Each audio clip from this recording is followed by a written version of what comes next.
De acuerdo con el artículo 15 de la Ley Federal del Trabajo, las labores que se realizan bajo un régimen de subcontratación o outsourcing en inglés son las que efectúan los trabajadores contratados por un patrón, a quien denominan contratista, para ejecutar obras o prestar servicios bajo su dependencia directa a favor de otra persona, física o moral, denominada contratante o beneficiario, lo cual establece las tareas de las personas trabajadoras del contratista y las supervisa en el desarrollo de los servicios o la ejecución de las obras dispuestas en los respectivos contratos.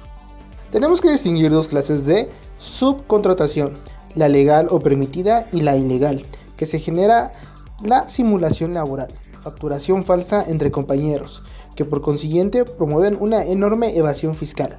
En el primer caso, se permite cuando la actividad preponderante de una compañía requiere de una especialización técnica o científica y siempre y cuando sea por tiempo y obra determinada. En el segundo caso, la ilegal queda prohibida en la ley cuando la subcontratación se efectúa al proveer de trabajadores al contratante para realizar las actividades preponderantes o esenciales. Lo mismo sucede cuando las personas contratadas son transferidas mediante la sustitución patronal, que se presume en una simulación. Este modelo de subcontratación, que fue promulgada el 30 de noviembre de 2012, justo el día anterior a que el gobierno de Felipe Calderón terminara, fue un regalo de despedida a favor de las cámaras de industria e intereses empresariales. En 2014 existían más de 3 millones de personas que eran contratadas por una empresa distinta a aquella en la que realmente trabajaban. Estas cifras más que se triplicó en 5 años y, de acuerdo con el censo económico más reciente, en 2020 la cifra ya alcanzaba 11 millones de trabajadores y trabajadoras bajo el esquema de subcontratación, es decir, casi la mitad de 23 millones de trabajadores asalariados formales de la población económicamente activa. Dentro de las afectaciones derivadas de la subcontratación ilegal, las principales son los abusos fiscales, pues en la mayoría de las ocasiones las empresas deducen el costo de su planta de subcontratada.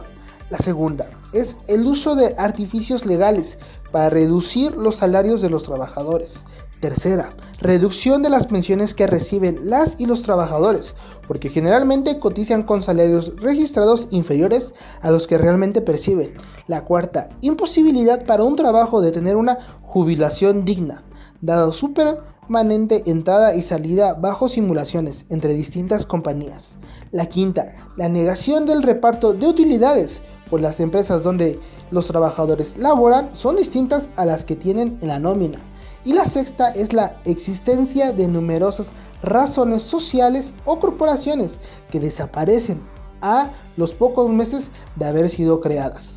Los principales sectores donde opera la subcontratación, según el censo económico, son industria manufacturera, el comercio mayor y al por menor, los servicios de alojamiento temporal, como los hoteles, la industria de preparación de alimentos y bebidas, restaurantes y bares, así como los servicios financieros, como son los bancos principalmente.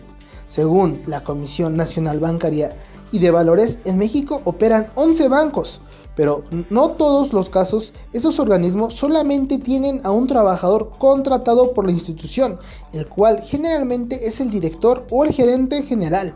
Es el caso de Bancomer, con más de 30,000 subcontratados y una sola persona registrada formalmente. Una burla total.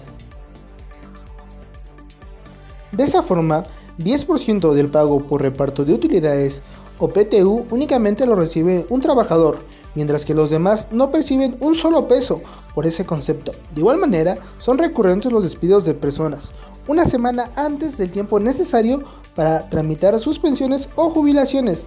Así, el propio sistema subcontratado no les permite defender sus derechos individuales y colectivos, ni tampoco tener un organismo sindical que los proteja.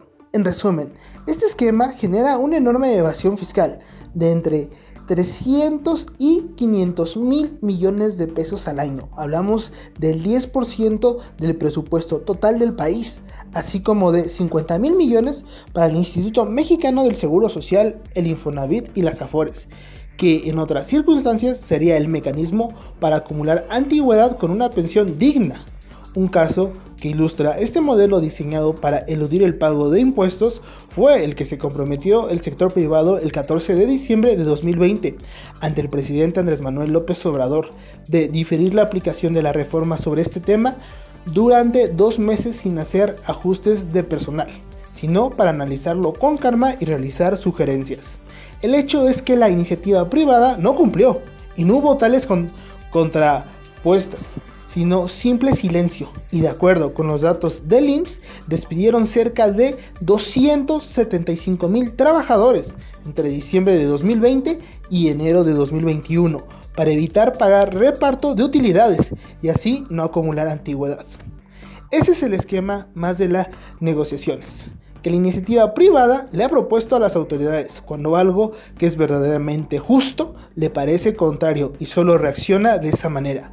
De ahí que al gobierno le corresponda establecer una nueva política laboral que elimine la explotación, la impunidad y la desigualdad existente en la sociedad mexicana. ¿Tú qué opinas al respecto? Te leo en los comentarios.